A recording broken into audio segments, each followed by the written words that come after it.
when you get down to it, a racist, womanizing game show host, and we elected, and we, America, I didn't, I'm sure you didn't. We went for seconds. We're ready. We're prepared. Do not give in to fear. We are fearless. This is not the time to be afraid. This is a time to stand up and fight back and to resist any temptation for them to divide us. We're in this together. The rule of law is on our side.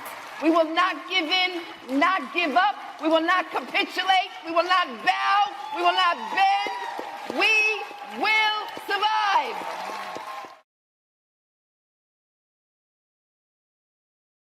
Democracy is not self-executing.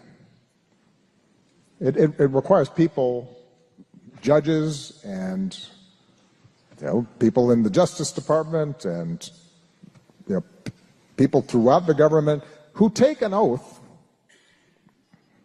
to uphold the Constitution. It requires them to take that oath seriously, and when that isn't happening, we start drifting into something that is not consistent with American democracy. It is consistent with autocracies. It's consistent with Hungary under Orban. It's consistent with places that hold elections but do not otherwise observe what we think of as a fair system in which everybody's voice matters and people have a seat at the table and there are checks and balances and nobody's above the law. That's President Barack Obama talking about our current condition. A constitutional law expert who's president, married to a also equally trained his boss, really brilliant people in the White House. And we have this 6-time bankrupt person who probably cheated on everything, not just his wives, his taxes, and his school grades. Yeah. So when he talks about, swearing an oath, what is that to an oath breaker? Yeah. Drew McCaskill's here. What is that to an oath breaker? Right. Just call it what it is, right? Like, I mean, I'm always baffled, Karen, that like when you get down to it, a racist, womanizing game show host, and we elected, and we, America, I didn't, I'm sure you didn't. We went for seconds. We came back for round 2 of it. You see what I'm saying? We came back for round 2 of it. We said to the universe for that more, please, right? And I'm not mad. I'm mad at the whole thing sometimes, but I'm more mad at the people who said this don't affect me, so I'm not gonna get in the fight. I'm not gonna get in the arena like Teddy Roosevelt said, right? I'm not gonna get in the fight. The people who just said, yeah, folks died and bled and got beat upside the head and went hungry and all of these things for me to have this option to vote, but it's still just an option at the end of the day, right? I'm more mad at the people who allowed their Black and brown kids to grow up thinking that America was now post-racial in some kind of way, that they didn't have to still fight for these rights just as hard, even though the fight looks different. They made it easy for us to fight by going and registering to vote and standing in a line, even if it's hot without water in some of these places, and pulling a lever. That's still a fight.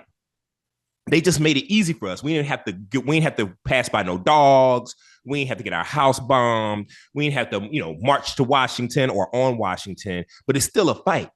Like, I'm mad at the people that allowed their kids to think that America was post-racial. That just because we had a Black president and a handful of Black billionaires, that all of a sudden we're not still living in the same place that we were that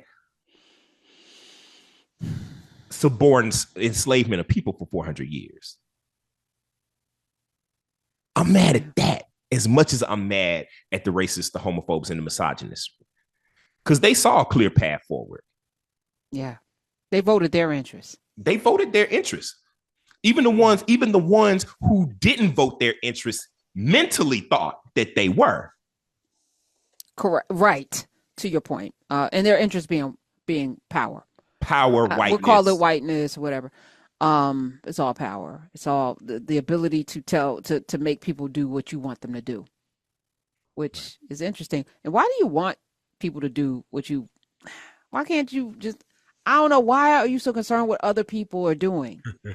Is your life that small that you need to make sure everyone's doing what you want them to do? Right. Because if you're just living your life and you're happy and you're fulfilled and you're whole, you don't care about what other people are doing. As long as they're not cutting you off, in traffic and doing, as long as they're not harming. Right. Do no harm. What does me being successful take away from you? Like, with all of this abundance in this country that we have, because while there is abject poverty all over the place, while there's lack all over the place, there's also abundance, like massive abundance. With all of this abundance, why does my little house and my little dog and my little family, why does that bother somebody else? It's not pie. Just because I got some don't mean you can't have none. Just go ahead and get yours. Hey, learn how to bake. Bitches. Learn how to bake. We're ready. We're prepared. Do not give in to fear. We are fearless. This is not the time to be afraid. This is a time to stand up and fight back and to resist any temptation for them to divide us.